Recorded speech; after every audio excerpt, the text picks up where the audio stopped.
Hello বন্ধুরা, এই দেখো আজকে আমরা কি খাচ্ছি দেখেই জিভে জল এসে যাবে। আমি জানি সববার।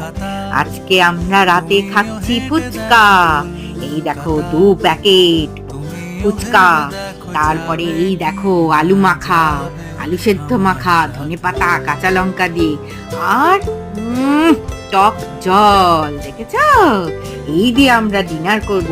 আরো আছে দেখবে, এই দেখো আলু কাবলি। আমি তো প্রচন্ড ভালোবাসি, সব কিছুর থেকে আমি ফুচকা বেশি ভালোবাসি। এটা আমার ডিনার, আমার মেয়েও এর থেকে একটু খাবে। আর তার সাথে এই দেখো আমার মেয়ে নিয়েছে ভেজ পাস্তা, আর এটা ফিশ ব্যাটার ফ্রাই। আমাদের না ভাত টাত খেতে একদম ভালো লাগে না, আমরা এইসবই বেশি খেতে পছন্দ করি। তাই এই আমাদের আজকে ডিনার।